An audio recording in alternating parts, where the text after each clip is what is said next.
So I just wanted to outline quickly some new research that's come to light from the University of North Carolina regarding the interaction between COVID-19 and rates of overweight and obesity.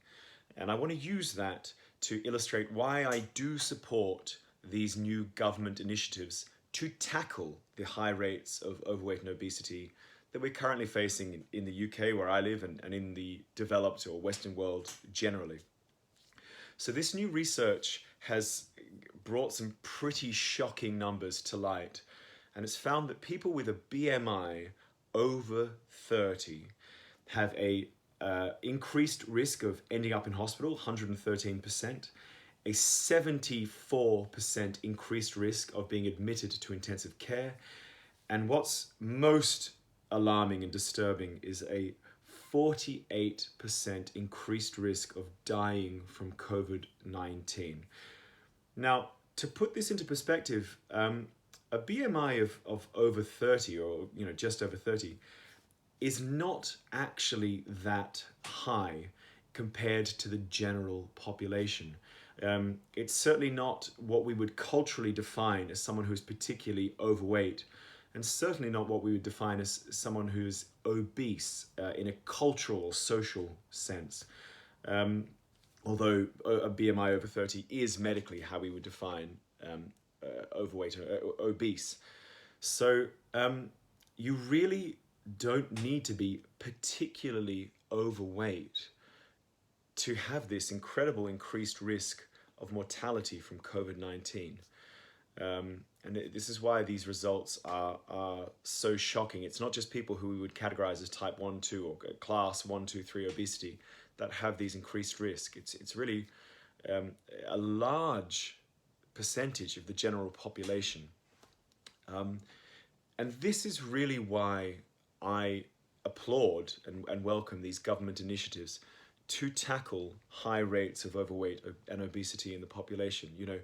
It's really not about blaming people or shaming people or making people feel bad. It's about saving lives. And I don't think it's sort of hyperbolic to put it into those terms in light of this new evidence. And I realize some of these initiatives have received a fair amount of blowback, but in honesty, they are relatively innocuous and should be accepted generally. They include things like banning adverts for unhealthy foods, high-fat, salt and sugar products on television and online before 9 p.m. It involves things like more extensive calorie and nutritional labeling, particularly in restaurants and takeaways and cafes, and also the ending of the promotion of high-fat, sugar and salt products in store and online. So what that really says to me is that what the government wants to do is empower people to make better choices by giving them more nutritional information.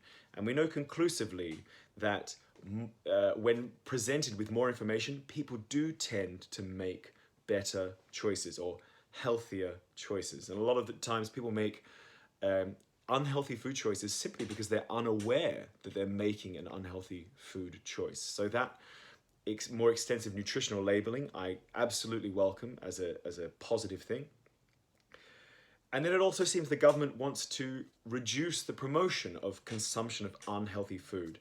And once again, we know conclusively that with excessive marketing and advertising of unhealthy products, and of course, availability of unhealthy food products, this all increases the consumption of unhealthy food and drink and leads to these high rates of obesity. So are these measures perfect and a complete fix-all? Of course not. To be honest, I can't even hypothesize what I think a perfect solution would be, but these are relatively innocuous choices or innocuous proposals that could potentially lead to greater health for a greater number of people. And of course, in the midst of a pandemic, where there is an interaction, a very obvious and clear interaction between obesity rates and the pandemic and COVID-19, I think we should all be welcoming these government initiatives. I hope that's interesting. I hope that's helpful to you guys. And good luck. If you are someone who is concerned about your body weight, your health, and its relationship with COVID-19, please get in touch. People like myself are here to help. All right, take care, guys. Bye.